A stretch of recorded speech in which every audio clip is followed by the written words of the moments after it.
here on Carolina Women, I'd like to introduce you to Matteo Esposito.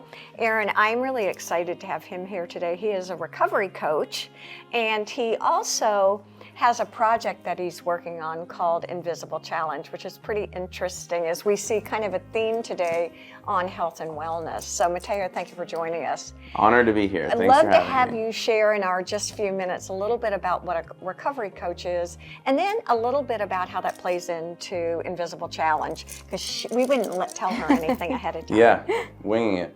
I would say, well, again, thank you for having me. Very happy to be here, but I'm going to reverse that and say Invisible Challenge is, I guess to summarize, a mental health awareness brand with the goal of igniting conversation, with the goal of ending the stigma around mental health.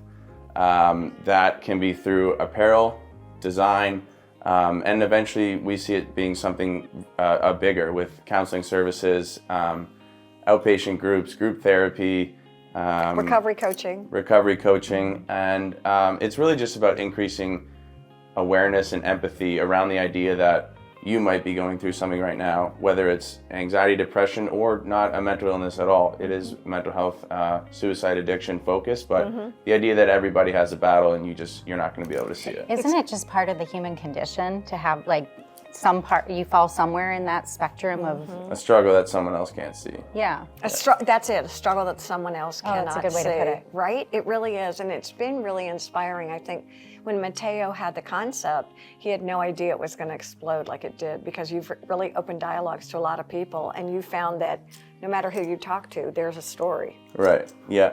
Two sides to every story. And I guess to answer your first part of your question on recovery coaching, I got certifications last year in addiction recovery coaching and mental health peer advocacy to be able to work with Debi. But the main portion of that, at least for me, is the lived experience. So I went through, in our limited time, I'll call it the mental health ringer, and got on the other side of addiction. I like that, mental health ringer. Which definitely took some years and a lot of trials and tribulations, but and it was hard even after getting sober was really hard for me, but definitely worth it. So to be on the other side and help people who are sitting in chairs that I sat in has been really cool. Can I ask you what recovery coaching is really about? Can you reframe that or add a secondary question so I can reverse it again? Actually, what does a recovery coach do? Who would need one? Who's I feel like it's hand-holding. It is. Like you feel a support system. Yeah, it can literally be as simple as someone to hang out with, but also we can sit and talk like this about, I'm not a licensed therapist, but it can look like that a little bit. Hey, this is going on. What did you do? How did you get by this? Right. And again, I have the certifications, but because I've sat in the chair they're sitting in, or we can go fishing, we can go for a kayak ride, and just having someone in a sense doing what that person is trying to do, whether it's rehab, cold turkey, like just get on the other side and kind of show them that it's possible. It's like part empathy and part accountability too. Accountability is a massive piece of it. Exactly. And there's something about the lived experience when you're going through it. Just inherently you don't feel as judged or some of the apprehensions, or, you know, we talked before about going to treatment, about suicide prevention, all of these things.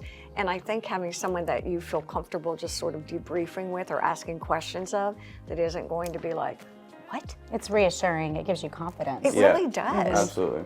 And one we've done really well. You would think 72 and 28, you know, they would have nothing in common, but it brings a lot of really interesting questions to the table from parents, grandparents, kids. Yeah.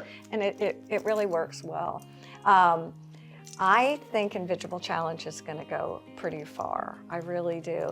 And I think the goal is just, like you said, Matteo, to get all this out on the table and open up the dialogue.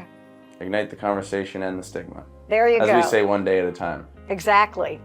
I appreciate it. Stay with us. There's a lot more to come here on Carolina Women.